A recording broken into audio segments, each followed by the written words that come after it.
What's up, nation? Today we're talking about Sonic Superstars, the good and the bad on the Nintendo Switch, and my goal in this video is going to be to help you understand whether or not you may want to purchase this game at all to begin with, and if you are on the fence in between which system you may want to pick this up on. If you are a multi-console owner, I will be diving into the performance of this game and how it runs on the Nintendo Switch as well, because surprisingly this time around performance, at least to me from what I can see, doesn't seem to be a big issue, but there are a few nitpicks that we will need to tackle. And to first set the stage for this early review, initial impressions of Sonic Superstars, we do have to have a honest conversation of my love for the SNES and Genesis 2D era of platforming gaming when it comes to games like Super Mario World, Donkey Kong Country, and yes, Sonic 1 through 3 and Knuckles. Those games are at the top of the list of some of my favorite all-time experiences in gaming, and so that may make this review and impressions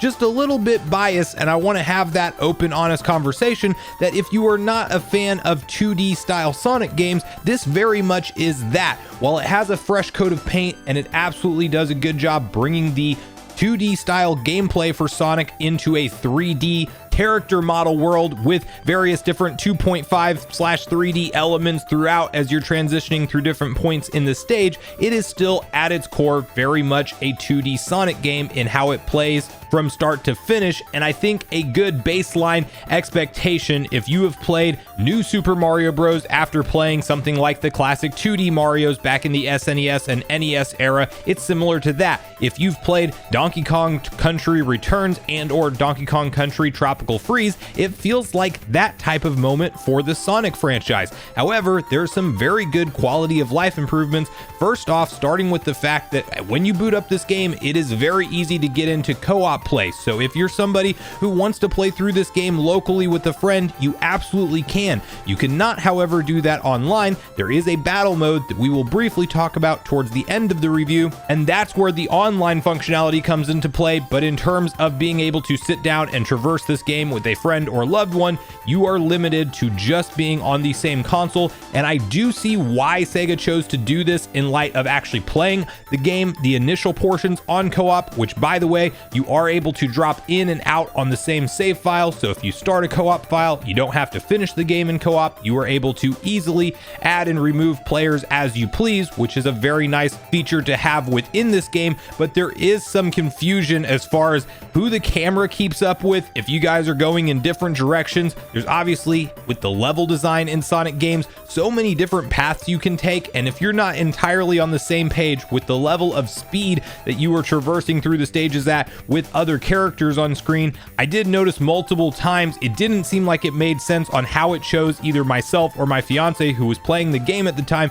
The camera would just lock onto one of us, and for really no rhyme or reason. Sometimes she wasn't actually traversing the correct direction and I was, but the camera would still lock onto her. Other times it was just really wonky within like the forest level where there's kind of a smoky section that you can only really see one character lighting up the path for you. You can definitely have some frustration, and I think online that could have been entirely a mess, because even when you do play the online battle mode, you do notice little micro lag and things like that. This is maybe one drawback of the Nintendo Switch version. I'm not entirely sure of how the netcode on the other consoles is up and running, but I noticed some micro lag within the battle mode online, and I'm pretty sure that Sega would have had a pretty hard time with the speed of a Sonic game having potentially up to 4 characters all traversing through the game seamlessly, and that is maybe why they chose to leave this feature out. Now, aside from that, we have some very fun different zones to talk about within this game. It is not reinventing the wheel by any stretch of the imagination. The Act 1 and 2 look like a classic Sonic stage out of the gate. The Jungle Zone, I was a really big fan of. Grinding on those vines and the kind of speed that comes along with that is a really satisfying feeling. The Sky Temple was a very enjoyable one for me, where you only have one act, but it's a really long drawn out one with a big boss fight at the end. And there was a lot going on with the level traversal there. Pinball Carnival Zone, it's a classic carnival zone from a Sonic game that you would expect, but I think it's really well done in this game. At one point, there's a levitating stage that is going ridiculously fast, and you actually have to have some pretty decent reaction times in order to jump to the next stage before you may fall to your death. I died a few times there. It definitely does do a good job on slowly ramping up the difficulty curve, but I wouldn't expect this to be one of those hardcore Metroid Dread 2D style games where you're dying over over and over and over again just to progress. It seemed simple enough and easy enough for probably somebody who's a relatively new gamer to pick up and be able to get through without too much of a problem. But I did notice in some of the later stages, as you progress, you definitely have to put more thought into your jumps and what you're doing on screen in order not to die. Then you have Lagoon City, which was really an enjoyable one as well. You have 2 different acts in that, but then you also have a level specific act for Amy, which this is a really cool idea that I did like to see the Sonic team tackle. You actually have different character abilities based off which ones you select, and they designed a specific stage around Amy in this particular one, but you will see other characters get their own specific stages in later zones, which is really cool. And I won't dive into any of the super late game zones, as one, I haven't completed this game myself yet, but I do have a good read on how it's progressing and the total amount of zones. And 2, I want to keep it as spoiler free as possible, because while you don't expect big story spoilers from a Sonic game, and there's not one that we could really talk about here, it's a basic simple story, and that's probably what you want from this type of game, at least it is for me. But when it does come to the level design within this game, that's actually where some of the really cool sit back and enjoy the modern 2D Sonic that Sega gave us really comes into play, because I was super enjoying the visuals that were popping off on screen, the enemies, the various different boss battles. And the one drawback I would say, as somebody who absolutely loves 2D Sonic music, I use it as my background music in many different videos all the time. I will say that so far, when it comes to the soundtrack, I haven't found any immediate tracks that absolutely stick out to me as a timeless classic or anything like that, where I'm sure nostalgia is playing a factor on the old school Sonic songs, but soundtrack's a little bit lackluster to me, but everything else is beautiful and leveled up and really bringing Sonic into the modern day. Now, in terms of the Nintendo Switch performance, there's a couple different things to tackle here, because this game actually does run at a full 60 frames per second, which is the biggest deal that Nintendo fortunately got a version that isn't half the frame rate. So when you're playing on PlayStation 5, you're playing on any other console out there, it runs at 60 FPS, and so does the Nintendo Switch version. So that's the biggest potential problem alleviated in a game where speed is really what captivates you and what draws you into the experience. It's a 2D Sonic game, you want to go fast. When it comes to the visual fidelity, there's definitely a downgrade on the Nintendo Switch version, although I would argue that it is not day and night noticeable. There's definitely some deeper, richer colors on the PlayStation 5 version. There's multiple different comparison videos that you can go deep dive online if you're really concerned about that. And obviously, the Nintendo Switch is not going to be outputting a 4K resolution. So when I was playing it on my 4K OLED monitor, you'd notice some pixels and some jagged edges if you're really looking close, but it is not taking you out of the game whatsoever, and I really found it to be a super enjoyable experience overall from a performance standpoint on the Nintendo Switch, which was a big deal to me. Not to mention, the reason that I would say that Nintendo Switch is maybe the definitive version of the game, while it doesn't look the best, is the fact that this is 2D Sonic, and this very well be the type of game that you would want to have the option to boot up in portable mode, which absolutely looks beautiful on the OLED display or the Nintendo Switch. If you have an OLED model, you boot it up in handheld mode, it looks excellent. This is a perfect game to kind of sit down on your couch and play, potentially with something going on in the background, or if you're ever traveling, you have the flexibility to boot up a great Sonic game. Now, in terms of the battle mode within this game, this is something that I don't see myself spending a lot of time with, but I did hop in online briefly. It only found 2 other players that were actual real players with me, and the rest of them were bots. I think it puts either 12 or 15 within the world, and you essentially cycle through the various different games that they have, where one of them you're shooting electric beams at each other, the other one you're racing to the finish, and then finally you're trying to collect as many stars as possible in the third mini game. And it's essentially a best out of the average score of those 3 different mini games, how you ranked up, and that's how they decide the scores. Now you then get some coins that are the in-game currency in order to spend and customize your fighter, which I can definitely see that being an appeal to somebody who really likes online PvP style gameplay where you're going against 12 or 15 players at the same time, whatever it is. I can see that being enjoyable. You get your character customized and decked out. I can see the appeal of this online play mode.